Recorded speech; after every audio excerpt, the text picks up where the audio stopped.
Chapters 757 Resurrection from the Dead, 758 Eat Strength, 759 Successful Extortion, 760 Essence of the Luck Path True Inheritance Chapter Start, Chapter 757 मुर्दों को जिंदा करना। यह सॉडमास्टर यूलैन के तरीके काफ़ी इम्प्रेसिव हैं। अगर छूडू ने मुझे पहले से लेटर ना भेजा होता तो शायद मैं इसकी गलती पकड़ ही नहीं पाता, और अगर मेरे पास पिछले जन्म की यादें ना होती तो मैं इस कनेक्शन को समझ ही नहीं पाता। फैंग युआन ने मन ही मन में आह भरी। फंग जिउगे की प्लानिंग की एबिलिटी फैंग युआन से कम नहीं थी, इसीलिए जब उसने अपनी चाल चली तो वो एकदम नेचुरल लगी, कोई निशान तक नहीं छोड़ा। लेकिन दिमाग की इस लड़ाई में फैंग युआन थोड़ा सा आगे निकल गया था। पहली बात तो ये कि फंग जिउगे की गलती की वजह छूडू था। फंग जिउगे को नहीं पता था कि डोमिनेशन इमॉर्टल ने फैंग युआन को एक लेटर भेजा है। अगर उस पता होता तो वो ऐसा बिल्कुल नहीं करता, लेकिन छूडू बेवजह दूसरी पार्टी को ये बात क्यों बताता। आखिरकार इस मामले से उसकी रेपुटेशन खराब होती, और साथ ही छूडू ने सोचा था कि फंग जिउगे को सच में उसका ट्रू हेवन सिल्वर चाहिए। फंग जिउगे की दूसरी कमजोरी ये थी कि उसके पास कोई साथी नहीं था। वो एक झूठी आइडेंटिटी भी इस्तेमाल कर रहा था, उसके ऊपर काफी परेशानियां और बंदिशें थी।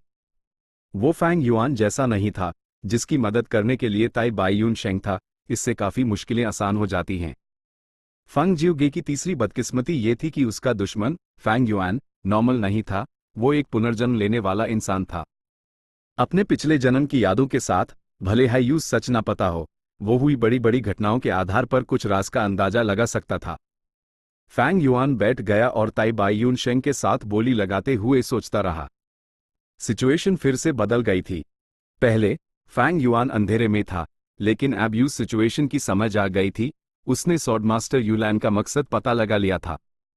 भले हाई यूज सॉडमास्टर यूलैन की असली पहचान के बारे में नहीं पता था, इनिशिएटिव अब फैंग युआन के हाथ में था। फंग जिउगे को नहीं पता था कि फैंग युआन उसके इरादों को समझ चुका है। ये एक बेहतरीन मौका था जहां दुश्मन खुले में था और वो खुद छुपा हुआ था। इस वक्त फैंग युआन एक मसले पर सोच रहा था। क्या यूज delight in water and mountain अपने पास रखना चाहिए जिससे स्पिरिट एफिनिटी हाउस का प्लान फेल हो जाए, या यूज कॉल्ड्रन स्ट्रेंथ इमॉर्टल गू के लिए ट्रेड कर लेना चाहिए, या फिर delight in water and mountain immortal Gu को सीधे सॉडमास्टर यूलैन को बेच देना चाहिए। फैंग युआन खुले दिमाग का था, उस दूसरों के फायदे से कोई प्रॉब्लम नहीं थी। अगर वो स्पिरिट एफिनिटी हाउस को खुश करके खुद ढेर सारा फायदा कमा सकता था तो फैंग युआन वो जरूर करता। लेकिन दूसरी तरफ Fang Yuan cauldron strength immortal Gu को भी छोड़ना नहीं चाहता था। ऐसा strength path defensive immortal Gu बहुत रेयर था। एक बार ये मौका हाथ से गया तो शायद उस दोबारा ऐसा कोई गू ना मिले। जैसे हाई फैंग युआन इस दुविधा में था, एक सिंगल रूम से एक आवाज आई। एक विजडम पाथ इमॉर्टल गू, काइंडनेस थॉट गू, एक अधूरी विजडम पाथ इनहेरिटेंस, और इस कॉल्ड्रन स्ट्रेंथ इमॉर्टल गू के लिए डबल इमॉर्टल मटेरियल्स। पूरा हॉल हैरान रह गया। जिस गू इमॉर्टल ने बिडिंग कंपटीशन में हिस्सा लिया था वो कोई मामूली इंसान नहीं था, वो नॉर्दर्न प्लेन्स के 5 रैंक 8 एक्सपर्ट्स में से एक था, रिफाइनमेंट पाथ गू इमॉर्टल याओ हुआंग। याओ हुआंग भी बोली लगा रहा है। वो तो एक रिफाइनमेंट पाथ गू इमॉर्टल है, यूज स्ट्रेंथ पाथ की क्या जरूरत पड़ गई। हो सकता है इस कॉल्ड्रन स्ट्रेंथ इमॉर्टल गू के साथ कोई ऐसा बड़ा फायदा जुदा हो जिसके बारे में हमें नहीं पता। एक सिंगल रूम में याओ हुआंग के बगल में नॉर्दर्न प्लेन्स ज़ॉम्बी अलायंस के मौजूदा लीडर्स में से एक यिन ल्यू गोंग बैठा हुआ था। यिन ल्यू गोंग ने कहा, सीनियर याओ हुआंग, क्या आप सच में ये कॉल्ड्रन स्ट्रेंथ इमॉर्टल गू खरीद रहे हैं। याओ हुआंग हंसा, हाँ, मैं एक इमॉर्टल गू रिफाइन करना चाहता हूँ, रेजरेक्शन फ्रॉम द डेड। उसमें एक जरूरी स्टेज है जहां मुझे रिफाइनमेंट के दौरान कंटेनर के रूप में एक फॉर्मलेस वेसल की जरूरत है। यह वेसल बिना किसी आकार का और सूक्ष्म होना चाहिए, और उसमें 5 एलिमेंट्स, रोशनी या अंधेरे का कोई निशान नहीं होना चाहिए। इसीलिए आग, बर्फ, लकड़ी, मेटल की और दूसरे पाथ्स काम नहीं करेंगे। इसके लिए सबसे बेस्ट पाथ फैंटम पाथ है, उसके बाद स्ट्रेंथ पाथ, स्पेस पाथ, और आखिर में रूल पाथ। यिन ल्यू गोंग को समझ आया, फैंटम पाथ इमॉर्टल गू बहुत हाई रेयर होते हैं, वो विजडम पाथ इनहेरिटेंसेस जैसे हैं। ऐसे फैंटम पाथ इमॉर्टल गू जो फॉर्मलेस वेसल का काम कर सके, वो तो और भी रेयर हैं। यह कॉल्ड्रन स्ट्रेंथ इमॉर्टल गू भले हाई स्ट्रेंथ का इस्तेमाल करके एक कॉल्ड्रन बनाता है, उसमें 5 एलिमेंट्स या रोशनी या अंधेरा नहीं है, वो फॉर्मलेस और सूक्ष्म है, लेकिन वो हमलों से बचा सकता है। यह गू रिफाइनमेंट के लिए सच में एक टॉप टियर वेसल है। याओ हुआंग ने हाँ में सर हिलाया। पालना, इस्तेमाल करना, रिफाइन करना, ये सब इंसान पर डिपेंड करता है। इमॉर्टल गू एक औजार है, उनका इस्तेमाल हर इंसान के लिए अलग होता है। लिटिल ल्यू, अब तो तुम्हें मेरी सिंसियरिटी पर यकीन हो गया होगा, है ना? यिन ल्यू गोंग ने कड़वी मुस्कान दी। पहले जब याओ हुआंग ने यूज इनवाइट किया था और सिंगल रूम में आते वक्त उसका हाथ पकड़ा था, इससे ये जाहिर हो रहा था कि उनका रिश्ता काफी करीबी है और काफी गू इमॉर्टल्स को इससे जलन हो रही थी। लेकिन बाहर वालों को डिटेल्स नहीं पता था याओ हुआंग के अपने मकसद थे। पिछले कुछ सालों से याओ हुआंग एक बिल्कुल नए इमॉर्टल गू पर रिसर्च कर रहा था, जिसका नाम था रेजरेक्शन फ्रॉम द डेड। जैसा कि नाम से ही जाहिर है, ये गू एक मारे हुए इंसान को दोबारा जिंदगी दे सकता था। याओ हुआंग रिफाइनमेंट पाथ पर चलता था और वो हीलिंग गू वॉर्म्स रिफाइन करने में सबसे माहिर था। इस वक्त resurrection from the dead immortal Gu एक नया इनोवेशन था, जिसमें उसकी काफी मेहनत और दौलत लगने वाली थी। पहले मैं तुम्हारे अलायंस के साथ मिलकर काम कर रहा था, इमॉर्टल ज़ॉम्बीज को टेस्ट सब्जेक्ट्स के तौर पर इस्तेमाल करके लाइफ और डेथ के कानून पर रिसर्च कर रहा था। इन सालों में मेरे एक्सपीरियंस के साथ मैंने काफी तरक्की की है। मुझे 30% कॉन्फिडेंस है कि मेन resurrection from the dead immortal Gu को आफलता से रिफाइन कर लूंगा। याओ हुआंग ने बड़े गर्व से कहा। 30%? यिन ल्यू गोंग के चेहरे पर प्रशंसा के भाव दर। 30% का चांस इमॉर्टल गू रिफाइन करने के लिए यह बहुत ज्यादा था। एक बार मैंने ये इमॉर्टल गू रिफाइन कर लिया तो सबसे बड़ा फायदा मुझे नहीं बल्कि तुम्हारे ज़ॉम्बी अलायंस को होगा। याओ हुआंग ने यिन ल्यू गोंग से कहते हुए एक बोली लगाई। यिन ल्यू गोंग का दिल जोर से धड़का। सीनियर का मतलब है? बिल्कुल सही। याओ हुआंग ने माना। ये गू लाइफ और डेथ के कानून से जुदा है, मौत से जिंदगी की तरफ आना। ये तुम इमॉर्टल ज़ॉम्बीज के लिए दोबारा जिंदगी पाने और अपने इमॉर्टल ज़ॉम्बी स्टेटस से छुटकारा पाने के लिए बिल्कुल औक्त है। इसका सच में इतना कमाल का उस है जैसी उम्मीद थी लॉर्ड याओ हुआंग से। यिन ल्यू गोंग हैरान था, लेकिन उसने जल्दी से अपनी हैरानी छुपा ली। लेकिन अगर लॉर्ड के पास ये इमॉर्टल गू होगा तो ना सिर्फ फायदा बहुत बड़ा होगा, आप इसे खुद पर इस्तेमाल करके अपनी लाइफ स्पैन भी बढ़ा सकते हैं। सही कहा ना? हा, लिटिल ल्यू, तुम बहुत स्मार्ट हो। तुम्हारी सोच सही है। लाइफ स्पैन गू ढूंढना मुश्किल है। मेरे पास ज्यादा जिंदगी नहीं बची है, मुझे अपनी उम्र बढ़ाने के लिए दूसरे तरीके ढूंढने होंगे। क्या ख्याल है, मेरे साथ मिलकर काम करो? याओ हुआंग मुस्कुराते हुए बोला, साफ साफ मानते हुए। यिन ल्यू गोंग ने कड़वी मुस्कान दी। लॉर्ड याओ हुआंग ने देख लिया कि मैं मान गया हूं, लेकिन सीनियर के साथ कोलैबोरेट करने के लिए जूनियर को कम से कम 10 इमॉर्टल ज़ॉम्बीज देने होंगे।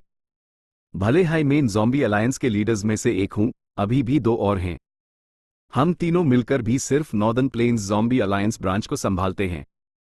ये मामला बहुत इंपॉर्टेंट है, मुझे लीडर ब्लेजिंग हेवन को इन्फॉर्म करना पड़ेगा। 10 इमॉर्टल ज़ॉम्बीज तो मिनिमम रिक्वायरमेंट है। Resurrection from the dead immortal Gu को रिफाइन करने के लिए मुझे ऐसी चीज चाहिए जो लाइफ और डेथ डाउमार्क्स के साथ इंटरैक्ट कर सके, इसीलिए इमॉर्टल ज़ॉम्बीज सबसे औक्त गू रिफाइनमेंट मटेरियल हैं। मुझे पता है कि अर्थ ट्रेंच में तुम्हारे ज़ॉम्बी अलायंस का एक कब्रिस्तान है। पिछली पीढ़ियों के सारे इमॉर्टल ज़ॉम्बीज वहीं दफनाए गए हैं। याओ हुआंग ने तेवर चढ़ाए। यिन ल्यू गोंग ने तेजी से हाथ हिलाए। लॉर्ड याओ हुआंग, ये मुमकिन नहीं है। मारे हुओं को शांति से रहने देना चाहिए, क्योंकि हम ज़ॉम्बी अलायंस में इस हालत में हैं, हम इस बात को बहुत मान्यता देते हैं। अगर मैं उनकी लाशें निकलूंगा तो मुझे पूरे ज़ॉम्बी अलायंस के गुस्से का सामना करना पड़ेगा। नॉर्दर्न प्लेन्स ज़ॉम्बी अलायंस की रेपुटेशन बर्बाद हो जाएगी। आखिर अगर हम अपने हाई मेंबर्स के बॉडीज का इस्तेमाल करेंगे तो ऐसी बेरहम ऑर्गेनाइजेशन को कौन ज्वाइन करेगा? मेरे पास 2 इमॉर्टल ज़ॉम्बी बॉडीज हैं, वो ज़ॉम्बी अलायंस के गद्दार हैं। लेकिन फिर भी मैंने अपने किलर मूव स्टोन कास्केट का इस्तेमाल करके उन्हें सील कर दिया है और उन्हें डिस्कशन हॉल के दरवाजों पर डिफेंस के तौर पर रखा है। नॉर्मल हालत में उन्हें नहीं हिलाया जाएगा। HMPH, तुम इमॉर्टल ज़ॉम्बीज बहुत जिद्दी हो। अगर मेन resurrection from the dead immortal Gu refine कर सका तो इससे तुम सबका भी बहुत भला होगा। याओ हुआंग ने नाखुश चेहरा बनाया। उसने यिन ल्यू गोंग पर दबाव डाला। ठीक इसी वजह से कि ज़ॉम्बी अलायंस इस मामले में इतना जिद्दी था, याओ हुआंग ने एक बार भेस बदलकर ज़ॉम्बी अलायंस में घुसने की कोशिश की थी ताकि कुछ इमॉर्टल ज़ॉम्बी बॉडीज चुरा सके। बदकिस्मती से उसके प्लान्स डिस्कशन हॉल के दरवाजे ने बर्बाद कर दिए थे। यिन ल्यू गोंग इस भारी दबाव को सह रहा था, लेकिन इस मामले में वो ढील देने की हिम्मत नहीं कर सकता था। उसने अपने शब्दों को तोल कर कहा, ऐसा करते हैं सीनियर, ये मामला बहुत गंभीर है, मैं अकेले फैसला नहीं ले सकता। असल में हम तीनों लीडर्स भी ये फैसला खुद नहीं ले सकते। हमें लीडर ब्लेजिंग हेवन को इन्फॉर्म करना होगा, वो ही फैसला करेंगी। कुछ महीनों में मैं आपको जरूर एक जवाब दूंगा। याओ हुआंग नाखुश था। तुम तीनों लीडर्स ब्लेजिंग हेवन के काफी वफादार हो। यिन ल्यू गोंग को लगा जैसे उसके माथे से ठंडा पसीना बह रहा है। याओ हुआंग की बातें सुनकर ऐसा लग रहा था जैसे उसने बाकी 2 लीडर्स से भी बात की थी। इसी बीच उसने याओ हुआंग से कहा, वफादारी की बात करें तो मुझे शर्म आती है। सच कहूं तो हम इमॉर्टल ज़ॉम्बी अलायंस के नियमों से सहमत हैं। आखिरकार ज्यादातर गू इमॉर्टल्स हम इमॉर्टल ज़ॉम्बीज को अलग थलग रखते हैं, वो हमें नीची नजर से देखते हैं। ज़ॉम्बी अलायंस हाय हमारा घर है। याओ हुआंग ने ठंडी सांस भरी। उसने ऑक्शन में फिर से एक ऑफर दिया, अपनी नाखुशी को ऑक्शन पर ही निकालते हुए। मैं पीछे हटता हूं। 10वें सीक्रेट रूम में फैंग युआन बोला। जल्दी ही 11वें सीक्रेट रूम में ताई बाई यून शेंग ने भी कहा, मेन सीनियर याओ हुआंग से कम्पीट करने की हिम्मत नहीं करूंगा, मैं हार मानता हूं। याओ Huang cauldron strength immortal Gu के पीछे था। ये उसका अकेला मकसद नहीं था, वो यिन ल्यू गोंग को अपना रेजोल्यूशन भी दिखाना चाहता था। कॉल्ड्रन स्ट्रेंथ इमॉर्टल गू हासिल करने के लिए उसने अपनी विजडम पाथ इनहेरिटेंस का एक हिस्सा जाहिर कर दिया और बोली लगाने के लिए एक इमॉर्टल गू तक निकाल दिया। ट्रांजैक्शन जल्दी ही पूरा हो गया। याओ हुआंग ने कॉल्ड्रन स्ट्रेंथ इमॉर्टल गू को अपने हाथ में पकड़ा और आ भरी। ये अभी भी रैंक 6 है, लगता है मुझे इसे रैंक 7 तक पहुंचाने के लिए थोड़ी मेहनत करनी पड़ेगी। इससे resurrection from the dead immortal Gu refine करते वक्त सफलता के चांसेस बढ़ जाएंगे। यिन ल्यू गोंग का दिल जोर से धड़का, वो जानता था कि ये बातें उसके लिए थी। सिंगल रूम में आने के बाद से याओ हुआंग यूके रहा था और अपना रेजोल्यूशन दिखा रहा था। ये एक रैंक 8 ग्रेट एक्सपर्ट की मर्जी थी। अगर उसने इस मामले को ठीक से नहीं सुलझाया तो वो याओ हुआंग के गुस्से को दावत दे सकता था। एक रैंक 8 ग्रेट एक्सपर्ट का हमला याओ ट्राइब और ज़ॉम्बी अलायंस के बीच एक पूरी जंग छेड़ देता। गू इमॉर्टल्स को उम्मीद नहीं थी कि इस कॉल्ड्रन स्ट्रेंथ इमॉर्टल गू की ऑक्शन का विजेता याओ हुआंग होगा। फैंग युआन इस मुश्किल सिचुएशन को समझकर पीछे हट गया। फंग जिउगे ने अकेले में राहत की सांस ली। यह सिचुएशन फंग जिउगे के फायदे के लिए भी अच्छी थी। अगर फैंग युआन आफल हो जाता और सेलर को delight in water and mountain immortal Gu मिल जाता तो फंग जिउगे के लिए उस हासिल करना और भी मुश्किल हो जाता। सेलर को विजडम पाथ इमॉर्टल गू चाहिए था, वो उस बेचने वाला नहीं था, और सबसे जरूरी बात, फंग जिउगे सेलर को ढूंढ नहीं सकता था। शुरू से आखिर तक इस इंसान ने अपनी लोकेशन या आइडेंटिटी जाहिर नहीं की थी, वो किन बाइशेंग से अपने लिए काम करवा रहा था। इससे यह अंदाजा लगाया जा सकता था कि सेलर शायद एक नीचे दर्जे का गू इमॉर्टल था और उसकी ताकत कम थी, वरना वो इतना डरपोक और सावधान होकर काम न करता। कॉल्ड्रन स्ट्रेंथ इमॉर्टल गू की ऑक्शन खत्म हुई, सबका ध्यान अगले इमॉर्टल गू पर चला गया। ये तीसरा लकपात इमॉर्टल गू है, एक गू इमॉर्टल ने कहा। रहस्यमयी लकपात इमॉर्टल गू बाहर बहुत फेमस थे। जायंट सन इमॉर्टल वेनरेबल की वजह से नॉर्दर्न प्लेन्स के गू इमॉर्टल्स का लकपात इमॉर्टल गू से एक खास लगाव था।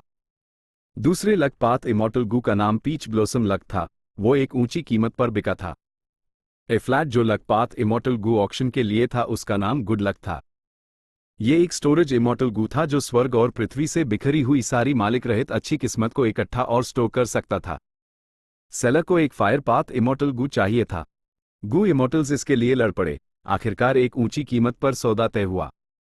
चैप्टर 758 स्ट्रेंथ को खाना आने वाली ऑक्शन ऐसी लग रही थी जैसे पहले से ही सेट की गई हो। एक के बाद एक कई लकपात इमॉर्टल गू सामने आए। लीव लक गू जो तेजी से किस्मत खर्च कर सकता था, सील लक गू जो किस्मत को सील कर सकता था, ट्रांसफर लक गू जो किस्मत को ट्रांसफर कर सकता था, और साथ हाई वो ब्रेक लक इमॉर्टल गू जिसके पीछे फैंग युआन पड़ा था। बदकिस्मती से इन सब इमॉर्टल गू के सेलर्स की अपनी अपनी ख्वाहिशें थी।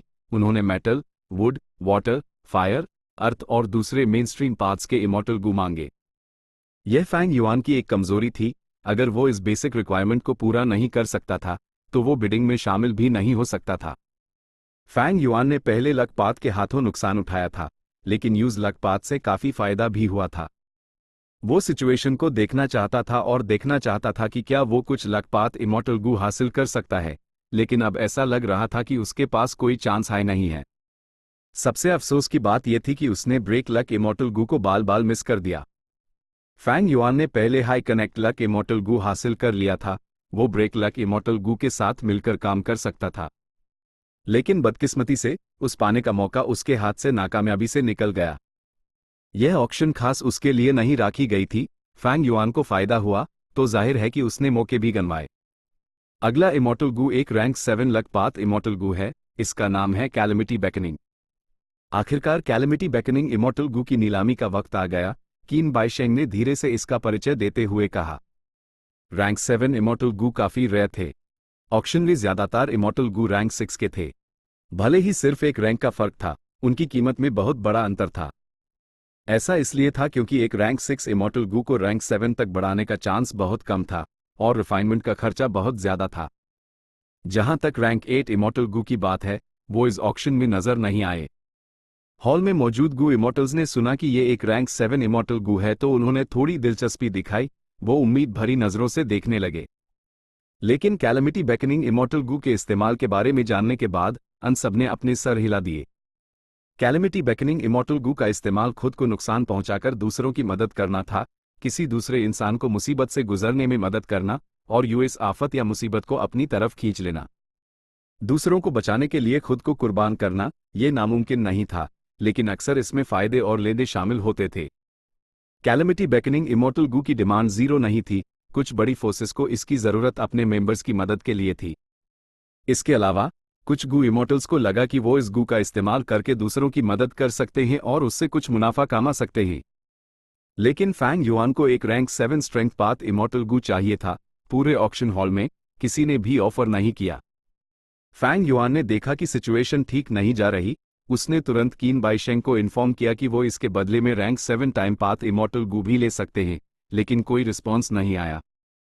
ये सच में कैलेमिटी बेकनिंग इमॉर्टल गू है। पता नहीं ये इमॉर्टल गू 10वें सीक्रेट रूम के गू इमॉर्टल से आया है या नहीं। फंग जिउगे ने इस पर सोचा और फिर कीन बाइशेंग से कम्युनिकेट किया। कैलेमिटी बेकनिंग इमॉर्टल गू के मालिक से बात करने की रिक्वेस्ट की। फेरी यूलैन, आखिरकार तुमने अपना पेशेंस खो ही दिया, फैंग युआन ने मन ही मन में कहा। उसने बिना सोचे समझे इस रिक्वेस्ट को रिजेक्ट कर दिया। आखिर में क्योंकि किसी ने बोली नहीं लगाई, कैलेमिटी बेकनिंग इमॉर्टल गू बिका नहीं। फैंग युआन इस नतीजे के लिए मानसिक रूप से तैयार था। आखिरकार वो एक रैंक 7 इमॉर्टल गू मांग रहा था, और वो भी स्ट्रेंथ पद का। ऐसे इमॉर्टल गू बहुत कम थे। सबसे जरूरी बात, दूसरे इमॉर्टल गू के मुकाबले कैलेमिटी बेकनिंग इमॉर्टल गू उतना अट्रैक्टिव नहीं था, इसलिए किसी ने बोली नहीं लगाई। फैंग युआन का कैलेमिटी बेकनिंग इमॉर्टल गू अकेला ऐसा इमॉर्टल गू नहीं था जो नहीं बिका। शुरू में कंसील लक इमॉर्टल गू था जो नहीं बिका था। उसके बाद कई और गू का भी यही हाल हुआ। इन ना बाइक हुए इमॉर्टल गू के लिए अभी भी एक मौका बाकी था। ऑक्शन के बाद अभी भी एक इवेंट था, ओपन ट्रांजैक्शन। ओपन ट्रांजैक्शन के दौरान वो अभी भी इन इमॉर्टल गू को बेच सकते थे। जैसे जैसे वक्त गुजरता गया और भी इमॉर्टल गू दिखाए और खरीदे जा रहे थे। गू इमॉर्टल्स की उम्मीदें भी धीरे धीरे बढ़ रही थी। लिस्ट में कुछ हाई इमॉर्टल गू बचे थे, वो जल्दी ही सबके सामने आने वाले थे। ऑक्शन का सबसे इंपॉर्टेंट आइटम ऐप दिखाया जाने वाला था। वो था लक पाथ ट्रू इनहेरिटेंस का सार जो कीन बाइशेंग ने हासिल किया था। अगला इमॉर्टल गू का नाम है delight in water and mountain immortal Gu. यह विजडम पाथ का है और रैंक 6 है। सेलर एक रैंक 6 स्ट्रेंथ पाथ इमॉर्टल गू मांग रहा है। बेहतर होगा अगर वो एक डिफेंसिव इमॉर्टल गू हो, कीन बाइशेंग ने अनाउंस किया। जब सिर्फ कुछ हाई इमॉर्टल गू बचे थे, आखिरकार फैंग युआन के delight in water and mountain immortal Gu की नीलामी का वक्त आ गया। इस बार उसने फिर से स्ट्रेंथ पाथ इमॉर्टल गू मांगा। उसने इमॉर्टल ज़ॉम्बी बॉडी या नई जिंदगी पाने के तरीके के बारे में एक लफ्ज नहीं कहा। असल में उसने व्हाइट लोटस जायंट सिल्कवर्म गू का जिक्र तक नहीं किया। एक बार ये दोनों बातें मेंशन हो जाती, स्ट्रेंथ पाथ इमॉर्टल गू के साथ मिलकर क्लूज बहुत ज्यादा साफ हो जाते। फैंग युआन के पास फिक्स्ड इमॉर्टल ट्रैवल था, ये बात सब जानते थे। भले हाई फैंग युआन को प्रिंस फंग जियान और स्पिरिट एफिनिटी हाउस के बीच के रिश्ते के बारे में ना पता हो, वो इतना बेवकूफ नहीं था कि ऐसी रिक्वेस्ट काटा। Rank 6 delight in water and mountain immortal Gu के बदले में एक rank 6 strength path immortal Gu. इस ऑक्शन की रिक्वायरमेंट पहले के कैलेमिटी बेकनिंग इमॉर्टल गू से बहुत कम थी। जैसे हाई कीन बाइशेंग ने बोला, कई गू इमॉर्टल्स ने बोली लगाना शुरू कर दिया। स्ट्रेंथ पाथ का जमाना जा रहा था, लेकिन विजडम पाथ रहस्यमय और सदियों से स्थिर था। कई गू इमॉर्टल्स की नजरों में एक rank 6 wisdom path immortal Gu एक rank 6 strength path immortal Gu से कहीं ज्यादा अट्रैक्टिव था। एक ही झटके में delight in water and mountain immortal Gu को लेकर ऑक्शन हॉल का माहौल एकदम गर्मा गया। फैंग युआन ध्यान से बोली सुनता रहा और हिला तक नहीं, वो स्वॉर्डमास्टर यूलैन के बोली लगाने का इंतजार कर रहा था। जल्दी ही स्वॉर्डमास्टर यूलैन ने सच में बोली लगाई, मेरे पास एक ईट स्ट्रेंथ इमॉर्टल गू है। ये गू ना सिर्फ स्ट्रेंथ पथ का है बल्कि फूड पाथ का भी है। ये एक strength path cultivation type immortal Gu है। इससे स्ट्रेंथ पाथ से जुड़े जानवरों का मांस या वनस्पति खाकर गू इमॉर्टल के शरीर पर स्ट्रेंथ पाथ डाउ मार्क्स नेचुरली यूज सकते हैं। वो उसके अपने शरीर से पूरी तरह फिट हो जाएंगे। जैसे ही उसने ये कहा, लगभग सभी गू इमॉर्टल्स का ध्यान इस तरफ चला गया। ये एक अच्छा इमॉर्टल गू है। एक स्ट्रेंथ पाथ गू इमॉर्टल के लिए ये सच में मिलना मुश्किल है। फूड पाथ तो कब का गायब हो चुका है, उसकी हालत स्ट्रेंथ पाथ से भी खराब है। कम से कम स्ट्रेंथ पाथ एक बार तो चरम पर था, लेकिन फूड पाथ नहीं, वो अब लगभग पूरी तरह से गायब हो चुका है। मैंने तो बस इतना सुना है कि वो गू पालने के लिए बहुत काम का है। मैं हॉल में गू इमॉर्टल्स की चर्चा सुनकर फंग जिउगे हल्का सा मुस्कुराया। यह इमॉर्टल गू सेंट्रल कॉन्टिनेंट के 10 महान सेक्टों से नहीं आया था। फंग जिउगे ने इसे कुछ समय पहले प्रिंस फंगजुआन से मांगा था क्योंकि उस पता था कि फैंग युआन ऐसी रिक्वायरमेंट रखेगा। भले ही उसके पास कई immortal Gu the strength path की बात करे तो उसके पास सिर्फ पुलिंग माउंटेन और पुलिंग वाटर थे। वहीं प्रिंस फंगजियान के पास ये इत्तेफाक से था। पता चला कि 88 ट्रू यांग बिल्डिंग के गिरने के बाद एक फॉर्मलेस हाथ उड़कर प्रिंस फंगजियान के ग्रोटो हेवन के पास जा गिरा। जब प्रिंस फंगजियान ने खुद उस फॉर्मलेस हाथ को तोड़ा, उसने ईट स्ट्रेंथ इमॉर्टल गू को पकड़ लिया। यह गू स्ट्रेंथ पाथ गू इमॉर्टल्स के लिए बहुत काम का था, लेकिन प्रिंस फंगजियान के लिए इसका कुछ खास इस्तेमाल नहीं था। फंग जिउगे से मदद मांगने वाला लेटर मिलने के बाद एक हाई सेक्ट के होने के नाते प्रिंस फंगजियान ने अपने तरीके से इस इमॉर्टल गू को चुपके से फंग जिउगे के ब्लेस्ड लैंड में भेजे दिया। फेरी यूलैन, क्या आप ये गू मुझे बेच सकती हैं? मैं इसके बदले में एक और स्ट्रेंथ पाथ इमॉर्टल गू देने को तैयार हूं। मैं कीमती इमॉर्टल मटेरियल्स भी दूंगा और मैं delight in water and mountain immortal Gu की बोली में आपके बीच नहीं आऊंगा। जल्दी ही छूडू ने एक मैसेज भेजा। डोमिनेशन इमॉर्टल का मन डोल गया, लेकिन ये तो नेचुरल है। लेकिन जिस गू को वो बदले में देना चाहता है, वो ईट स्ट्रेंथ गू से ज्यादा अट्रैक्टिव कैसे हो सकता है, भले हाई दोनों स्ट्रेंथ पाथ के हों? फंग जिउगे ने जवाब दिया, छूडू की रिक्वेस्ट को रिजेक्ट करते हुए। ए फ्लैट वो और भी कॉन्फिडेंस से मुस्कुराया, क्योंकि 10वें सीक्रेट रूम के रहस्यमय गू इमॉर्टल को एक स्ट्रेंथ पाथ इमॉर्टल गू चाहिए था। वो शायद एक स्ट्रेंथ पाथ गू इमॉर्टल हाई था। अगर वो नहीं भी था तो ईट स्ट्रेंथ इमॉर्टल गू का आकर्षण यूएस इंसान के लिए जरूर बहुत ज्यादा होगा। सब कुछ वैसा ही हुआ जैसा फंग जिउगे ने सोचा था। ईट स्ट्रेंथ इमॉर्टल गू के बारे में सुनने के बाद फैंग युआन हैरान और खुश हो गया। यह ईट स्ट्रेंथ इमॉर्टल गू उसके लिए बहुत हाई ज्यादा सूटेबल था। एक गू इमॉर्टल के कल्टीवेशन की बात करें तो ये मुख्य रूप से उनके इमॉर्टल एपर्चर में मुसीबतों का सामना करने से जुदा था।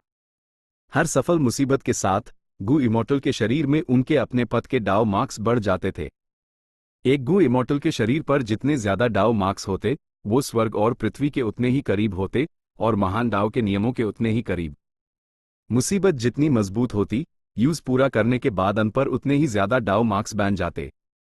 इसलिए जब एक गू इमॉर्टल के कल्टिवेशन लेवल का कालन किया जाता, तो वो आमतौर पर एक हेवनली ट्रिब्यूलेशन या डू हेवनली ट्रिब्यूलेशंस जैसे स्टैंडर्ड्स का इस्तेमाल करते। उनके डाउ मार्क्स जितने ज्यादा होते, उतना हाई ज्यादा रेजोनेंस वो करस्पॉन्डिंग इमॉर्टल गू का इस्तेमाल करते वक्त पैदा कर सकते थे, और उतना ही ज्यादा असर वो इमॉर्टल गू दिखा सकता था। जब फैंग युआन ने worldly wave trace immortal Gu का इस्तेमाल किया, उसके शरीर पर स्ट्रेंथ पाथ डाउ मार्क्स का वर्ल्डली वेव ट्रेस के वाटर पाथ डाउ मार्क्स से कोई लेना देना नहीं था, बल्कि उनके बीच टकराव भी था। इसलिए नतीजा अच्छा नहीं था। वो उसकी ताकत का सिर्फ 60 से 70% ही इस्तेमाल कर पा रहा था। लेकिन अगर फैंग युआन ने पुलिंग माउंटेन या पुलिंग वाटर जैसे स्ट्रेंथ पाथ इमॉर्टल गू का इस्तेमाल किया, तो उसका अपना शरीर और इमॉर्टल गू रेजोनेट करेंगे। ना सिर्फ वो इमॉर्टल गू के असर को बढ़ा पाएगा, वो उसकी 130% ताकत भी इस्तेमाल कर सकता था। इसके अलावा वो जितना ज्यादा रेजोनेट करेंगे, उतना हाई ज्यादा फैंग युआन इमॉर्टल गू का इस्तेमाल करते वक्त स्ट्रेंथ पाथ के नियमों को खुद समझ पाएगा। उसकी समझ जितनी बढ़ेगी, उसकी स्ट्रेंथ पथ की महारत उतनी ही गहरी होगी और उसकी नींव धीरे धीरे जमा होगी। एक दिन वो एक गुणात्मक बदलाव हासिल कर लेगा। लेकिन इसके बावजूद फैंग युआन की सबसे बड़ी समस्या ये थी कि वो एक इमॉर्टल ज़ॉम्बी था, उसका इमॉर्टल एपर्चर मर चुका था। हर कुछ समय में उसके ब्लेस्ड लैंड का एक हिस्सा टूट जाता, लेकिन उस कोई मुसीबत का सामना भी नहीं करना पड़ता था। कुदरत का नियम बैलेंस और इंसाफ का था। आफतें और मुसीबतें सिर्फ उन छोटी दुनियाओं पर आती थी जिन पर आशीर्वाद होता था। किस्मत जितनी अच्छी, आफतें और मुसीबतें उतनी ही मजबूत। इमॉर्टल ज़ॉम्बीज़ को मुसीबतों का सामना नहीं करना पड़ता था, ये एक अच्छी बात थी। आखिरकार एक मारे हुए अपचर के साथ अगर उन्हें आफतों और मुसीबतों से भी गुजारना पड़ता तो बचने का कोई रास्ता नहीं था। लेकिन फैंग युआन के लिए बिना किसी आफत और मुसीबत के उसके डाउ मार्क्स में कोई बढ़ोतरी नहीं होगी और उसका कल्टीवेशन लेवल रुक जाएगा। ऑफ कोर्स, अपने डाउ मार्क्स बढ़ाने के लिए मैं आयरन क्राउन ईगल स्ट्रेंथ गू जैसे इमोर्टल गू का इस्तेमाल करके अपने शरीर पर डाउ मार्क्स बना सकता हूं। लेकिन ऐसे बीस्ट स्ट्रेंथ इमॉर्टल गू इंसानी शरीर के लिए उक्त नहीं है और डाउ मार्क्स की संख्या बहुत कम है, असर बहुत कम होता है। डू या tin beast strength immortal Gu से पैदा हुए डाउ मार्क्स एक अर्थली कैलेमिटी से गुजरने पर मिलने वाले अमाउंट से भी कम हैं। फैंग युआन को बीस्ट स्ट्रेंथ गू वॉर्म्स इस्तेमाल करने का अनुभव था। बीस्ट स्ट्रेंथ इंसानी शरीर के लिए उक्त नहीं था, उन्हें इस्तेमाल करना आसान नहीं था। बीस्ट फैंटम्स कभी कभी ही निकाले जा सकते थे, हमेशा नहीं। जैसे कि आयरन क्राउन ईगल स्ट्रेंथ गू, ये उसके शरीर पर आयरन क्राउन ईगल के स्ट्रेंथ पाथ डाउ मार्क्स का एक हिस्सा बना सकता था। लेकिन ये डाउ मार्क्स फैंग युआन के शरीर के लिए उक्त नहीं थे, क्योंकि इंसानी शरीर की बनावट एक चील से अलग थी। जब आयरन क्राउन ईगल के डाउ मार्क्स फैंग युआन के साथ रेजोनेट करते, तभी वो एक आयरन क्राउन ईगल की ताकत निकाल पाता, साथ ही एक iron crown eagle strength path Phantom को बुला पाता। जब तक उसके पास ऑल आउट एफर्ट इमॉर्टल गू ना हो। ऑल आउट एफर्ट का असली असर एक इंसान के शरीर पर बने स्ट्रेंथ पाथ डाउ मार्क्स को पूरी तरह से रेजोनेट करवाना था। लेकिन फैंग युआन का ऑल आउट एफर्ट गू सिर्फ रैंक 4 का था। भले ही ये एक जरूरी गू था, उसको ये अंदाजा नहीं था कि इसे इमॉर्टल गू में कैसे रिफाइन किया जाए। ऑल आउट एफर्ट गू का इमॉर्टल गू रेसिपी समय की लंबी नदी में खो गया था। इस मामले में फैंग युआन की सबसे बड़ी उम्मीद लैंग या लैंड स्पिरिट था। लैंग या ब्लेस्ड लैंड में कई हजार इमॉर्टल गू रेसिपीज दी, उम्मीद थी कि उनमें से एक ऑल आउट एफर्ट गू का इमॉर्टल गू रेसिपी हो। चैप्टर 759 सफल वसूली। लेकिन इस वक्त फैंग युआन और लंग या लैंड स्पिरिट का रिश्ता इतना गहरा नहीं हुआ था कि वो आपस में इमॉर्टल गू रेसिपीज एक्सचेंज कर सकें। यहां तक कि मोर्टल गू रेसिपीज के मामले में भी लंग या लैंड स्पिरिट उन्हें बहुत कीमती मानता था और उन्हें बेचने से माना कर देता था। जब बात गू रिफाइन करने से जुड़ी होती थी, लंग या लैंड स्पिरिट हमेशा बहुत कंजूस हो जाता था। पहले फैंग युआन उसके हेरी मैन को ऊंची कीमत पर खरीदने को तैयार था, लेकिन यह हेरी मैन स्लेव्स गू रिफाइन करने से जुड़े दत्त लंग या लैंड स्पिरिट उन्हें खजाने की तरह मानता था और उन्हें नहीं बेचता। गू रेसिपीज की तो बात ही छोड़ दो। लेकिन अगर फैंग युआन ने ईट स्ट्रेंथ इमॉर्टल गू हासिल कर लिया तो उसके लिए सिचुएशन बहुत बेहतर हो जाएगी। ईट स्ट्रेंथ इमॉर्टल गू एक गू इमॉर्टल को स्ट्रेंथ पाथ डाउ मार्क्स बढ़ाने देता था। इस वजह से जो डाउ मार्क्स उन्हें मिलते वो उनके अपने शरीर के लिए बिल्कुल उक्त होते। फैंग युआन का कल्टीवेशन लेवल रुक गया था, वो इस इमॉर्टल गू पर भरोसा करके इस मामले में कुछ हद तक मुआवजा कर सकता था। फैंग युआन अब मान गया था। ये कहा जा सकता है कि जब तक कोई स्ट्रेंथ पाथ गू इमॉर्टल है, वो ईट स्ट्रेंथ इमॉर्टल गू को देखकर जरूर मान जाएगा। इस स्ट्रेंथ पाथ इमॉर्टल गू के साथ मुझे डर नहीं है कि दूसरी पार्टी हिलेगी नहीं। फंग जिउगे शांति से बैठा, अपने दिल में पूरा कॉन्फिडेंस महसूस कर रहा था।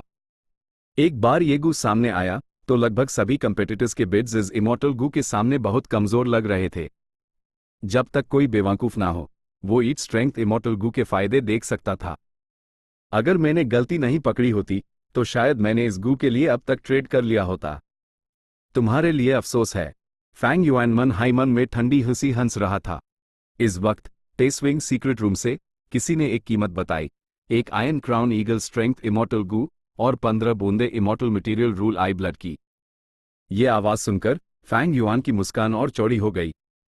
पहले उसने rising azure cloud immortal Gu का इस्तेमाल करके एक iron crown eagle strength immortal Gu exchange किया था, लेकिन इस प्रोसेस के दौरान उसने अपनी आइडेंटिटी जाहिर नहीं की थी। उसने कीन बाइशेंग को इन्फॉर्म करके बायर को कंफर्म किया था। इसलिए कीन बाइशेंग के अलावा वहां मौजूद किसी और गू इमॉर्टल को नहीं पता था कि iron crown eagle strength immortal Gu किसके पास गया। कीन बाइशेंग ने एक एग्रीमेंट साइन किया था, वो जाहिर है इस पर कोई इन्फॉर्मेशन लीक नहीं करेगा।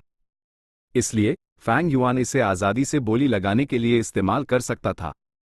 जहां तक 30वें सीक्रेट रूम के अंदर के इंसान की बात है, वो कोई और नहीं बल्कि ताई बाई यून शेंग था। Delight in water and mountain immortal Gu हासिल करने के लिए फंग जियोगे ने पहले से कई तैयारियां की थी, प्रिंस फंग जुआन से मदद मांगी थी। फैंग युआन कैसे खुद कुछ पहले से अरेंजमेंट्स ना करता?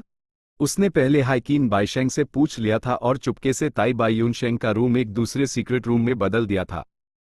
भले हाई ताई बाई यून शेंग ने 11वें सीक्रेट रूम में रहते हुए अपनी या फैंग युआन की आइडेंटिटी जाहिर नहीं की थी, अब उसका रूम बदलना उसके लिए निश्चित रूप से ज्यादा सुरक्षित था। ताई बाई यून शेंग के बोली लगाने के बाद फैंग युआन ने लंबे समय तक कोई रिस्पॉन्स नहीं दिया। जैसे जैसे वक्त धीरे धीरे गुजरता गया, फंग जियोगे अंदर ही अंदर तेवर चढ़ाने लगा। डोमिनेशन इमॉर्टल चूडू ने भी बोली लगाना शुरू कर दिया था। उसने एक और बीस्ट स्ट्रेंथ इमॉर्टल गू ऑफर किया, साथ हाई बिड में कुछ इमॉर्टल मटेरियल भी जोड़ा। चूडू को delight in water and mountain immortal Gu नहीं चाहिए था, लेकिन उसके पास इसका एक इस्तेमाल था। वो एक स्ट्रेंथ पाथ गू इमॉर्टल था। जिस वजह से वो एक स्ट्रेंथ पाथ इमॉर्टल गू छोड़ रहा था वो ये थी कि यूज ईच स्ट्रेंथ इमॉर्टल गू चाहिए था। फैंग युआन हल्का सा हंसा, वो तुरंत चूडू के इरादे समझ गया। ये चूडू की अपनी गलती थी कि उसने अपनी आइडेंटिटी जाहिर कर दी, इसने यूज एक पैसिव सिचुएशन में डाल दिया। चूडू के अचानक दखल देने पर फैंग युआन ऐसी सिचुएशन देखकर खुश था, वो चुप रहा और ऑक्शन को आगे बढ़ने दिया। उसके रिक्वेस्ट पर ताई बाई यून शेंग ने फिर से अपनी बोली बढ़ानी जारी रखी। फंग जियोगे ने और भी गहरे तेवर चढ़ाए, उसके पास अपनी बोली बढ़ाने के अलावा कोई चारा नहीं था। जैसे ही वो बोलता, ताई बाई यून शेंग पीछे से बोली लगा देता। उसका रवैया ऐसा था जैसे यूज यह इमॉर्टल गू हर हाल में चाहिए ही चाहिए। फंग जियोगे शक करने से खुद को रोक ना सका, क्या ये ईट स्ट्रेंथ गू 10वें सीक्रेट रूम के इंसान के लिए ज्यादा अनअट्रैक्टिव था, या वो सिर्फ लालची बनने की कोशिश कर रहा था और बोली बढ़ने का इंतजार कर रहा था? फंग जियोगे आसानी से जाल में नहीं फंसा, वो आखिरकार एक पीढ़ी का चमकता सितारा था, उसने अभी रुकने का फैसला किया। इस तरह वो बाहर से सिचुएशन को ज्यादा साफ साफ एनालाइज कर सकता था, वो फैंग युआन के असली इरादों को भी टटोल सकता था। स्वॉर्डमास्टर योलान ने बोली लगाना बैंड कर दिया, जैसे कि वो ईट स्ट्रेंथ इमॉर्टल गू खोना नहीं चाहती थी, इसलिए वो कंपटीशन से पीछे हट गई थी। ऐसी सिचुएशन ने जल्दी ही सभी गू इमॉर्टल्स का ध्यान अपनी तरफ खींचा। सबसे खुश तो जाहिर है चूडू था, उसने फिर से एक मैसेज भेजा और फंग जियोगे से ईट स्ट्रेंथ इमॉर्टल गू यूज बेचने का आग्रह किया। फंग जियोगे हल्का सा हंसा, उसे एक बार फिर माना कर दिया। इसी बीच फैंग युआन ने ताई बाई यू शेंग को अपनी बोली बढ़ते रहने का निर्देश दिया। जैसे जैसे कीमत लगातार बढ़ती गई, ये बहुत महंगी हो गई, ज्यादातर गू इमॉर्टल्स इससे पीछे हटने लगे, वो कह रहे थे कि ये कीमत बहुत ज्यादा थी। आखिर में सिर्फ चूडू और ताई बाई यून शेंग हाई बोली लगा रहे थे। चूडू इस वक्त मुश्किल में था। उसका असली मकसद ईट स्ट्रेंथ इमॉर्टल गू हासिल करना था, लेकिन फंग जियोगे ने यूज ये बेचने से माना कर दिया। ऐसा लग रहा था जैसे वो अभी भी delight in water and mountain immortal Gu के लिए बोली लगाना चाहता था। चूडू लापरवाह होने की हिम्मत नहीं कर सकता था, उसने जल्दी से बोली लगाना जारी रखा। एक तरफ वो ईट स्ट्रेंथ इमॉर्टल गू को किसी और के हाथ में जाने से रोकना चाहता था, और दूसरी तरफ अगर यूज delight in water and mountain immortal Gu मिल गया तो उसके पास स्वॉर्डमास्टर युलान के साथ गू एक्सचेंज करने का एक बड़ा चांस होगा। ताई बाई यून शेंग के इरादे बहुत सरल और साफ थे। वो वही कर रहा था जो उसका जूनियर भाई उस करने के लिए कह रहा था। भले हाई वो delight in water and mountain immortal Gu जीत जाता तो भी ठीक था। आखिरकार वो जो भी कीमत चुकाता वो उसकी अपनी जेब में ही वापस आती। फंग जियोगे की स्ट्रेटजी भी बहुत सरल थी। वो थी अभी बैठकर इंतजार करना और बाद में फायदा उठाना। जब कंपटीशन लगभग खत्म हो जाएगा, वो कूद पड़ेगा और एक ही झटके में कीमत बहुत ज्यादा बढ़ा देगा और सब कुछ जीत लेगा। ये तीन लोग अपने अपने लक्ष्यों और इरादों के कारण बिल्कुल इत्तेफाक से एक स्टेलमेट बना बैठे। जैसे जैसे सिचुएशन थमी रही, कुछ और राउंड्स के बाद न हॉल में मौजूद गो इमॉर्टल्स में से किसी को अचानक एहसास हुआ। वो अनजाने में चिल्ला उठा, यह delight in water and mountain immortal Gu अब इतना पॉपुलर क्यों हो गया है? इतने सारे इमॉर्टल मटेरियल्स लिस्ट किए गए हैं, बोली इतनी ऊंची कीमत तक पहुंच गई है। दूसरों को भी जल्दी हाई इस बात का एहसास हो गया। हाँ, ये तो बहुत ऊंची हो गई है। एक विजडम पाथ इमॉर्टल गू जो सिर्फ खुशी की इच्छा पैदा कर सकता है, वो सच में इतनी ऊंची कीमत तक पहुंच रहा है, ये एक रेयर साइट है। मेरी राय में इसके इतनी ऊंची कीमत तक पहुंचने की एक ही वजह है लॉर्ड छूडू का शामिल होना। वो delight in water and mountain हासिल करने के लिए एक स्ट्रेंथ पाथ इमॉर्टल गू छोड़ने को तैयार हैं। मुझे यकीन है कि उनके अपने मकसद हैं। छूडू, जिसका अभी अभी जिक्र किया गया था, इस वक्त अच्छी हालत में नहीं था। उसका चेहरा चिंताओं से भरा था। उसकी फाइनेंशियल पावर इस वक्त सच में कम थी। साई, अगर मुझे ये पता होता तो मैं अपनी मुसीबत को टाल देता। ताई बाई यून शेंग से आ रहा तेज दबाव छूडू को बहुत बेचैन कर रहा था। मेन अजीम डोमिनेशन इमॉर्टल ऐसी दयनीय हालत में कब से आ गया? छूडू के पास अद्भुत लड़ाई की ताकत थी, लेकिन इस विशाल ऑक्शन में लड़ाई की ताकत अहम नहीं थी, ये किसी की फाइनेंशियल पावर थी। ताई बाई यून शेंग को फैंग युआन से इंस्ट्रक्शंस माइल और उसने अपनी बोली बढ़ाना जारी रखा। छूडू ने दांत पीस लिए और दाता रहा। इस तरह के कई राउंड्स के बाद वहां मौजूद सभी गू इमॉर्टल्स की के सामने delight in water and mountain immortal Gu की कीमत बढ़ती रही। कीन बाई शेंग चुपचाप देख रहा था। इस पॉइंट तक वो मन हाय मन तारीफ किए बिना नहीं रह सका।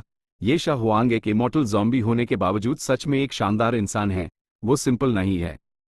लेकिन छूडू की फाइनेंशियल लिमिट्स अब साफ दिख रही हैं। वो बोली लगाते वक्त हिचकिचा रहा है। अगर मैं होता तो मैं मौके का फायदा उठाता और अभी बेच देता। कीन बाई शेंग जानता था, भले हाईफैंग युआन का प्लान आसान लग रहा था, उस अंजाम देना कोई आसान काम नहीं था। चीजों को प्लान करने के साथ साथ उन्हें अंजाम देना, इसके लिए बहुत दूरदृष्टि और लोगों के दिमाग को पढ़ने की क्षमता की जरूरत थी। अगर वो थोड़ा सा भी आगे बढ़ जाता तो उसका मुनाफा धुएं की तरह गायब हो जाता। लेकिन ऐसा लग रहा था जैसे फैंग युआन को नहीं पता था कि आगे बढ़ने का क्या मतलब है। वो ताई बाई यून शेंग से बोली बढ़वाता रहा, एक शान से। छूडू आखिरकार आगे नहीं बढ़ सका। उसका माथा पसीने से तरबतर था। उसकी नज़र सिंगल रूम में घुसी। तेस्विंग सीक्रेट रूम की दिशा में देखते हुए वो अंदर के इंसान के बारे में सोच रहा था। उस शायद delight in water and mountain immortal Gu की खास जरूरत थी, वरना वो इतनी ऊंची कीमत पर एक ना रुकने वाले खूंखार शेर की तरह बोली ना लगाता। तो ऐसा ही सही। छूडू ने गहरी सांस ली। चुप रहते हुए बोली लगाना बैंड कर दिया। इस पॉइंट पर सिर्फ ताई बाई यून शेंघाई बचा था। लेकिन इसके बावजूद ताई बाई यून शेंग ने एक बोली लगाई, कीमत को और थोड़ा बढ़ा दिया। इसी बीच सॉडमास्टर यूलैन ने एक भी आवाज नहीं निकली, जैसे कि वो पहले ही मौजूदा बोली से पीछे हट चुकी थी। फैंग युआन ठंडी हंसी हंसा, अपना फैसला कीन बाई शेंग को ट्रांसमिट किया। कीन बाई शेंग ने यह खबर सुनी और पहले हैरान रह गया, वो इसे अपने साथी को क्यों बेच रहा है।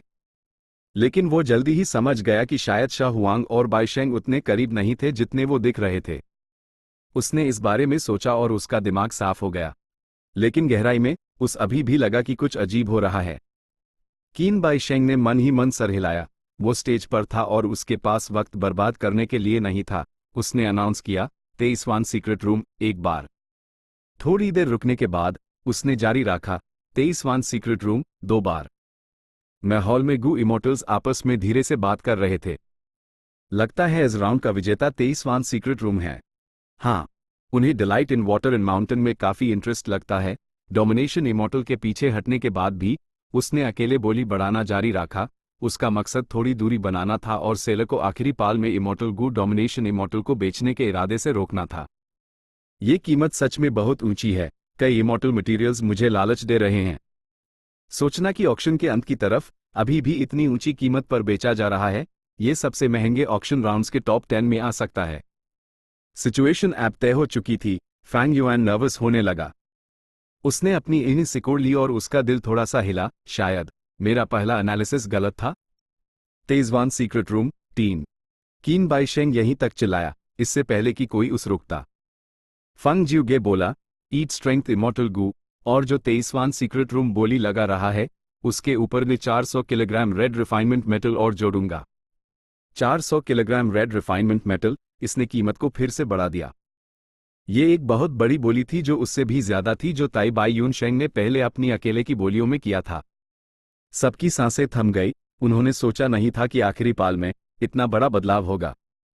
कीन बाई शेंग भी एक पाल के लिए हैरान रह गया।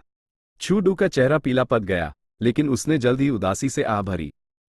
फैंग युआन जोर से हंसा, बहुत बढ़िया सॉडमास्टर यूलैन, तुम सच में बहुत पेशेंट थी।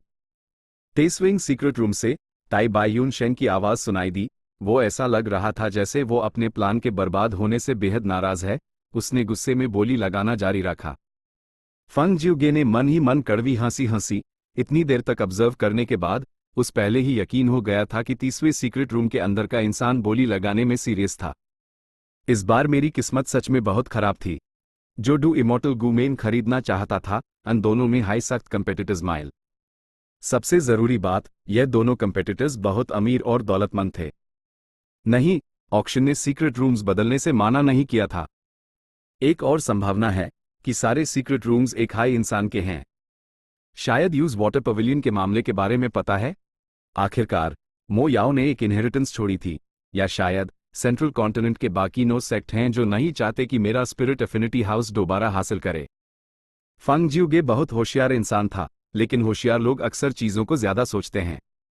सिचुएशन चाहे जो भी हो, वाटर पवेलियन के लिए मुझे ये delight in water and mountain immortal Gu हर हाल में हासिल करना ही होगा।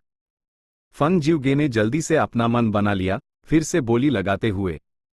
वो और ताई बाई यून शेंग आगे पीछे बोली लगाते रहे, दोनों हार मानने को तैयार नहीं थे। गू इमॉर्टल्स की हैरान नजरों के नीचे delight in water and mountain immortal Gu की कीमत लगातार बढ़ती रही। ये जल्द हाई टॉप 5 कीमतों में चला गया। जल्दी ही ये एक चिंताजनक दर से दूसरे स्थान पर चढ़ गया।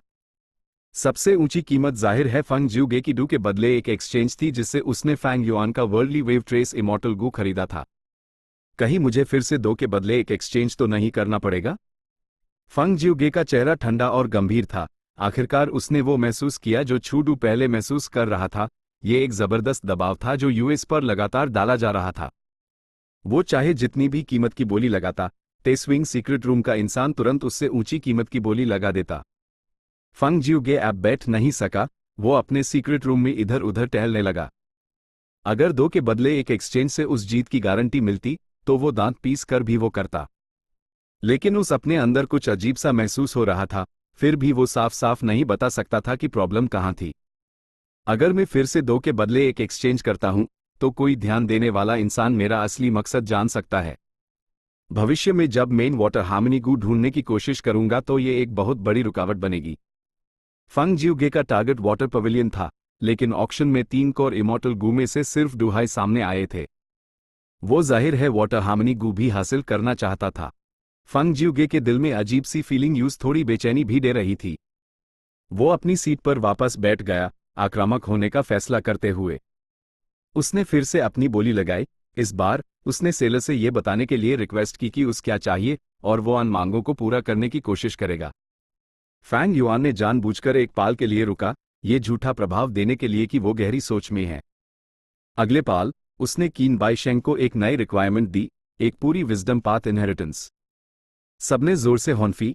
ये कीमत बहुत ज्यादा थी, ये सोचना कि इस इंसान में ये कहने की हिम्मत थी।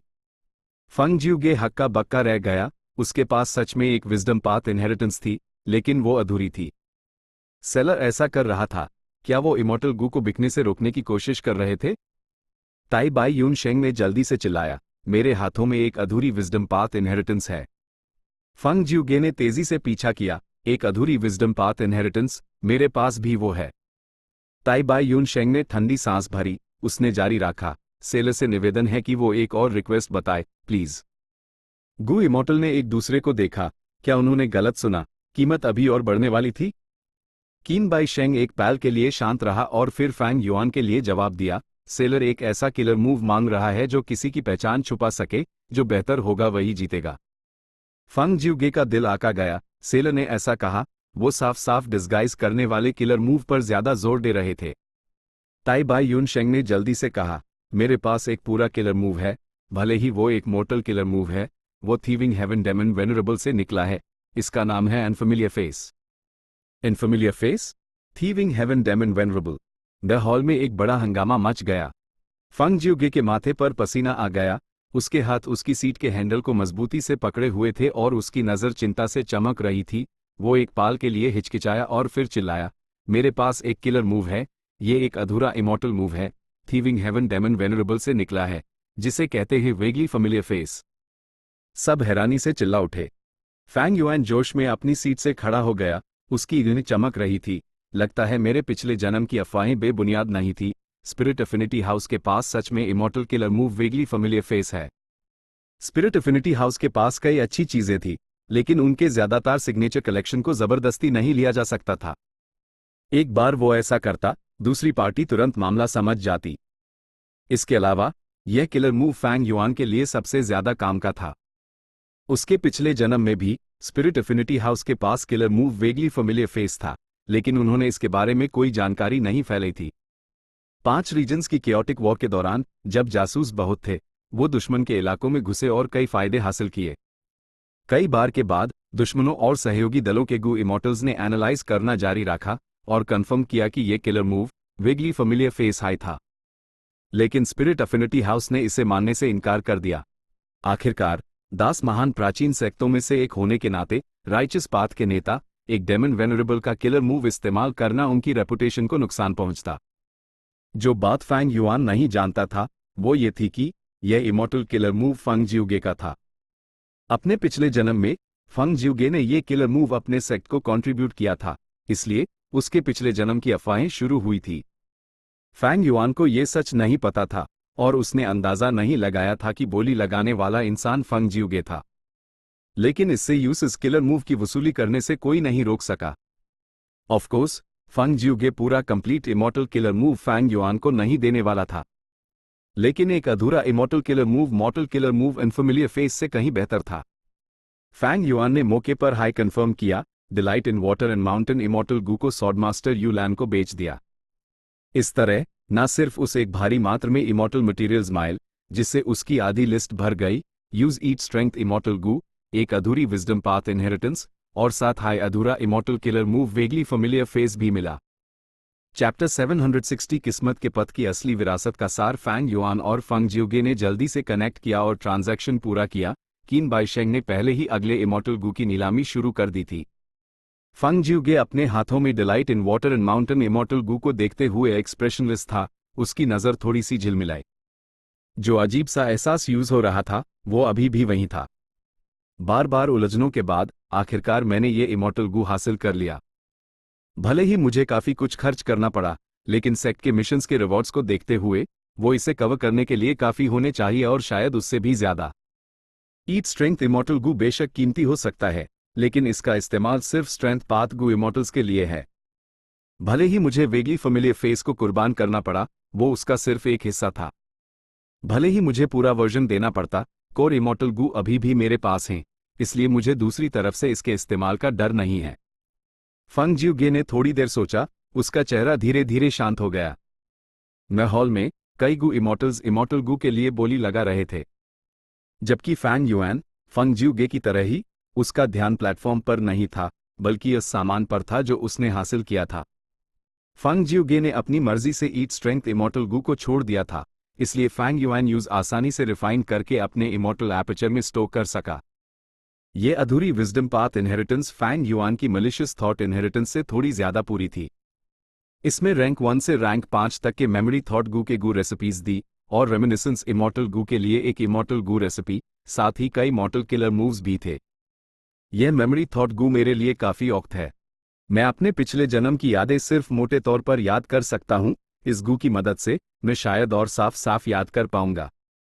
अगर main reminiscence immortal Gu refine कर सका तो और भी अच्छा होगा। फैंग युआन ने उन्हें चेक किया और इस विजडम पाथ इनहेरिटेंस को संतुष्टि से स्टोर कर लिया। फिलहाल वो इमॉर्टल गू रिफाइन करने की कोशिश करने का प्लान नहीं कर रहा था। इमॉर्टल गू रिफाइन करने में बेहद बड़े खर्चे शामिल थे और रिस्क भी बहुत ज्यादा थे। इसके अलावा फैंग युआन के पास पहले से ही कई immortal Gu the reminiscence immortal Gu जरूरी नहीं था और सिर्फ एक एडिशनल बोनस होता। फैंग युआन के लिए इस वक्त सबसे जरूरी मामला इमॉर्टल ज़ॉम्बी बॉडी से छुटकारा पाना और अपने जिंदा स्टेटस को रिस्टोर करना था। भले ही उसने ईट स्ट्रेंथ इमॉर्टल गू हासिल कर लिया था, जो डाउ मार्क्स बढ़ा सकता था, ये सिर्फ एक मामूली मुआवजा था और मुसीबतों से गुजरने की तुलना नहीं कर सकता था। मुसीबत से गुजारना खतरनाक था, लेकिन ऐसा करने से डाउ मार्क्स में बढ़ोतरी बेहद ज्यादा थी। अगर ऐसा ना होता तो ही लू लैन अपनी जान जोखिम में डालकर मुसीबतों से ना गुजरती। फैंग युआन ने ध्यान से वेगली फेमिलियर फेस को जांचा। ये एक अधूरा इमॉर्टल किलर मूव था। उसका शुरुआती अनुमान था कि यह सिर्फ 50% पूरा था, लेकिन फैंग युआन पहले से ही संतुष्ट था। वो जानता था कि दूसरी पार्टी पूरा इमॉर्टल किलर मूव नहीं निकालेगी और उस पूरी तरह से नहीं बेचेगी। इतना हासिल करना ही काफी अच्छा था, खासकर इसलिए क्योंकि अंदर के कंटेंट्स ने जरूरी कोर इमॉर्टल गू को नहीं छुपाया था। कोर इमॉर्टल गू किलर मूव की नींव है। वो स्पिरिट एफिनिटी हाउस के कब्जे में है। भले हाई मेन यूज हासिल ना कर सकूं, मेन किलर मूव को रिमॉडल कर सकता हूं। फैंग युआन का इरादा यही था। उसके पास ट्रांसफॉर्मेशन पाथ में महारत थी और विजडम गू की मदद के साथ साथ वेगली फेमिलियर फेस की नींव, पूरा का पूरा unfamiliar face. Vaguely familiar face के 50% कंटेंट्स के जोड़ के साथ यूज पूरा कॉन्फिडेंस था। फेमिलियर फेस के 3 स्टेजेस थीविंग हेवन डेमन वेनरेबल के मशहूर तरीके हैं, लेकिन मैं उनसे रेफरेंस ले सकता हूं। हम सब आखिरकार इंसान हैं, अगर दूसरे कर सकते हैं तो मैं क्यों नहीं कर सकता? इसलिए दूसरों के विचारों को सीधे कॉपी करने की जरूरत नहीं है। फैंग युआन इस बारे में आशावादी था। थोड़ी देर बाद कीन बाइशेंग ने आखिरी कुछ इमॉर्टल गू की नीलामी कर दी थी। उनमें से आखिरी से पहला इमॉर्टल गू बदकिस्मती से बिका नहीं। गू इमॉर्टल्स की उम्मीदें उनकी नजरों से बाहर आ रही थी। सबको पता था कि अगला ऑक्शन का मेन हाईलाइट होगा लक पाथ ट्रू इनहेरिटेंस के सार की नीलामी। चुपके से कीन बाइशेंग से कांटेक्ट करने के बाद फैंग युआन और ताई बाइयून शेंग ने अपने सीक्रेट रूम्स बदल लिए। सिर्फ वो ही नहीं, कई गू इमॉर्टल्स ने भी ऐसा ही किया। आखिरकार लक पाथ ट्रू इनहेरिटेंस के सार की कीमत बहुत ज्यादा थी। कई गू इमॉर्टल्स उम्मीद करते थे कि दूसरों को पता ना चले कि उन्होंने कौन सा इमॉर्टल गू हासिल किया है। सच कहूं तो गू इमॉर्टल्स को आराम से अपने सीक्रेट रूम्स बदलने की इजाजत थी और इसे ऑक्शन रूल्स के लूपहोल्स में से एक कहा जा सकता है। यह ऑक्शन सिचुएशन की वजह से जल्दबाजी में राखी गई थी। लूपहोल्स का इधर फैंग युआन के पिछले जन्म की 5 रीजन्स केओटिक वॉर के समय की तरह बिल्कुल भी वाटरटाइट नहीं। इस पॉइंट के बारे में कीन बाइशेंग को असल में पता था, लेकिन वो लाचार था। उसने ये ऑक्शन खुद को बचाने के लिए राखी थी। अगर वो बहुत ज्यादा रूल्स लगाता तो वो कई फोर्सेस और कई लोगों को नाराज कर देता। उसके लिए ऑक्शन आयोजित करना ही काफी था। वो जाहिर है इसके लिए दूसरों को नाराज करने नहीं जाएगा। फ्लैट वक्त है लक पाथ ट्रू इनहेरिटेंस के सार के पहले आइटम की नीलामी का। यह लक इंस्पेक्शन गू के लिए गू रेसिपीज का एक सेट है। कीन बाइशेंग ने जैसे ही बोला, उसने कई गू इमॉर्टल्स का गहरा ध्यान अपनी तरफ खींच लिया। लक इंस्पेक्शन गू, जैसा कि नाम से जाहिर है, ये एक इन्वेस्टिगेटिव गू वर्म था जो किस्मत का पता लगा सकता था। किस्मत बिना आकर की थी और उस नंगी आंख या साधारण तरीकों से नहीं देखा जा सकता था। यह सिर्फ इस लक इंस्पेक्शन गू का इस्तेमाल करके ही किया जा सकता था। यह कहा जा सकता है कि लक इंस्पेक्शन गू लक पाथ ट्रू इनहेरिटेंस की मुख्य नींवों में से एक था। यह लक इंस्पेक्शन गू अनगू इमॉर्टल्स के लिए और भी ज्यादा काम का था जिन्होंने पहले से कुछ लक पाथ इमॉर्टल गू खरीदे थे, जैसे कि लीव लक गू, सील लक गू, ट्रांसफर लक गू, ब्रेक लक गू और वगैरह। कीन बाइशेंग ने जानबूझकर इस लक इंस्पेक्शन गू के रेसिपीज के सेट को अंत में रखा था क्योंकि उसने इस पर अच्छी तरह से सोचा था। बेचैन गू इमॉर्टल्स को देखते हुए कीन बाइशेंग ने जारी रखा, यह लक इंस्पेक्शन गू रेसिपीज के सेट में न सिर्फ रैंक 1 से रैंक 5 तक के इमॉर्टल गू के गू रेसिपीज शामिल हैं, इसमें rank 7 luck inspection immortal Gu के लिए एक बचा हुआ इमॉर्टल गू रेसिपी भी है। क्या कोई लक इंस्पेक्शन इमॉर्टल गू नहीं है? हेवनली लॉर्ड बाइजू ने पूछा। कीन बाइशेंग मुस्कुराया, हाँ, एक लक इंस्पेक्शन इमॉर्टल गू है जो रैंक 6 का है और मेरे पास है, लेकिन मैं उस बेचना नहीं चाहता। लेकिन मैं गारंटी दे सकता हूं कि इस इमॉर्टल गू के अलावा लक इंस्पेक्शन गू से जुड़ी हर चीज नीलम की जा रही है। पिछले एग्रीमेंट की वजह से कीन बाइशेंग के शब्दों पर विश्वास किया जा सकता था। लक इंस्पेक्शन इमॉर्टल गू नहीं बेच रहे? तुरंत मैं हॉल में एक गू इमॉर्टल ने तेवर चढ़ाए और अपनी नाराजगी खुलेआम जाहिर की। कीन बाइशेंग ने एक ठंडी सांस भरी और बोलने वाले को एक गुस्से भरी नजर से देखा, यह सिर्फ एक rank 6 luck inspection immortal Gu है, मुझे विश्वास है कि मैं इसकी रक्षा कर सकता हूं। गो रॉन्ग, तुम्हें कोई आपत्ति है? अगर तुम ये इमॉर्टल गू खरीदते हो तो क्या तुम इसे सुरक्षित रख सकते हो? गू इमॉर्टल गो रॉन्ग का चेहरा बदल गया और वो चुप हो गया। वो सिर्फ एक रैंक 6 गू इमॉर्टल था जबकि कीन बाइशेंग एक रैंक 7 एक्सपर्ट था। दोनों को एक हाई लेवल पर नहीं रखा जा सकता था। गो रॉन्ग ने इधर उधर देखा और ठंडे पसीने में भीग गया, मन ही मन अपनी गलती को कोस रहा था।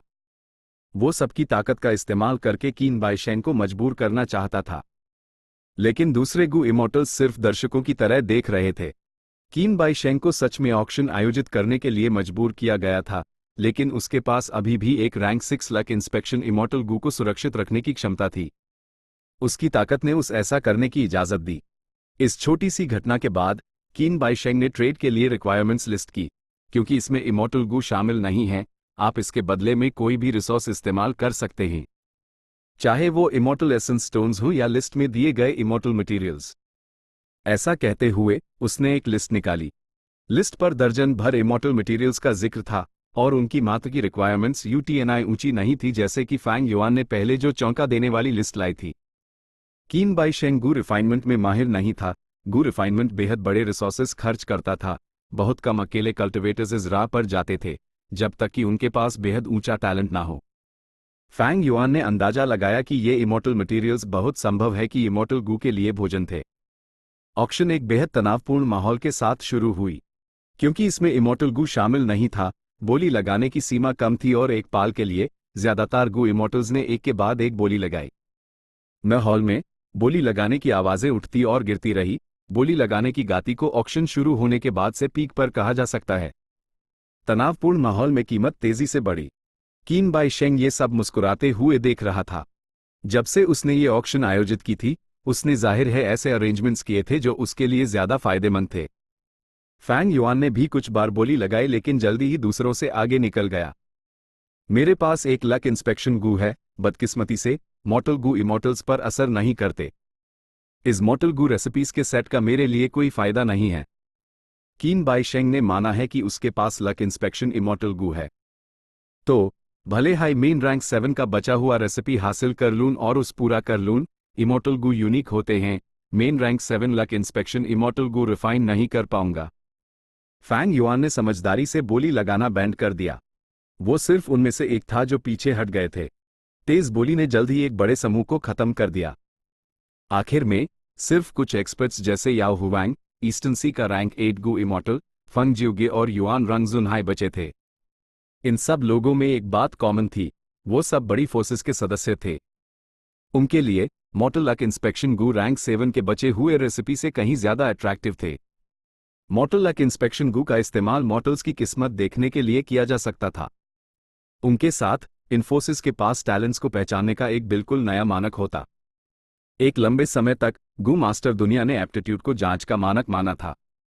एप्टीट्यूड के अलावा व्यक्तिगत टैलेंट, समझ और सौभाग्य भी थे। टैलेंट्स में बैटल टैलेंट, समझ, रिफाइनमेंट टैलेंट और वगैरह शामिल ये धीरे धीरे कल्टिवेट करते हुए सामने आते। स्वभाव को बातचीत के जरिए देखा जा सकता था, सिर्फ सौभाग्य को मापना मुश्किल था। कई बार खराब एप्टीट्यूड और टैलेंट वाले गू मास्टर्स आसमान छू लेते या सौभाग्य के कारण एक अचानक उठान पाते थे।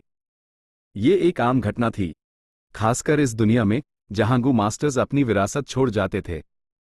अगर इन्फोसिस के पास ये गू होता तो इसमें कोई शक नहीं कि वो टैलेंट्स की और भी व्यापक जांच कर सकते थे और भी ज्यादा जीनियसेस पैदा कर सकते थे। अकेले कल्टिवेटर्स बोली की लड़ाई से पीछे हट गए, लेकिन बड़ी फोर्सेस के लिए लक इंस्पेक्शन गू में बेहद मजबूत आकर्षण था और हर एक ने बिना हारे तेज बोली लगाई। आखिर में यह मॉर्टल गू रेसिपी एक ऊंची कीमत तक पहुंच गया और कई फोर्सेस के नेता लगभग इमॉर्टल गू से एक्सचेंज करने वाले थे। तभी याओ हुवांग ने कहा, मैं अपने नाम की गारंटी देता हूं, अगर मैं इसे पहले खरीदता हूं तो मैं इस गू रेसिपी को बाद में ओपन ट्रांजैक्शन में बिक्री के लिए रखूंगा। याओ हुवांग नॉर्दर्न प्लेन्स के 5 महान रैंक 8 में से एक था जिसकी बेहद ऊंची रेप्यूटेशन थी। वो राइचस पाथ का नेता भी था और उसके आश्वासन के साथ सब पीछे हट गए। कीन बाई शेंग को इससे बहुत असंतोष हुआ, लेकिन उसने चेहरे पर मुस्कान दिखाई। याओ हुवांग को नाराज करने की हिम्मत नहीं की। अगला दूसरा आइटम है एक रैंक 7 इमॉर्टल गू लक पाथ का, जिसका नाम है रिवर्स मिसफॉर्चून।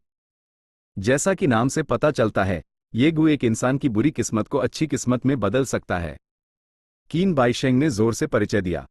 यह इमॉर्टल गू कैलेमिटी बेकनिंग गू जैसा ही था। दोनों लक पाथ के दी और दोनों रैंक 7 लेकिन रिस्पॉन्सेस की तुलना करें तो वो जमीन आसमान का फर्क थे। कई रैंक 7 गू इमॉर्टल्स और रैंक 8 ग्रेट एक्सपर्ट्स ने अपनी बोली लगाई। यह इमॉर्टल गू बेहद प्रैक्टिकल था और इसके साथ लक इंस्पेक्शन गू इस्तेमाल करने की कोई जरूरत नहीं थी। यह सच में लक पाथ ट्रू इनहेरिटेंस का सार होने के लायक था। रिवर्स मिसफॉर्चून के लिए एक भयंकर कंपटीशन हुआ। तेज कंपटीशन एक युद्ध के मैदान में खून खराबे से कम नहीं था। क्योंकि रिवर्स मिसफॉर्चून की शुरुआती बोली एक मेटल पाथ रैंक 7 इमॉर्टल गू थी, फैंग युआन सिर्फ किनारे से देख सकता था। आखिर में कीमत बढ़ती रही जब तक कि उसने वर्ल्डली वेव ट्रेस और delight in water in mountain के ऊंचे कीमत के रिकॉर्ड्स को पार नहीं कर दिया, और पहली पोजीशन ले ली। Chapter and.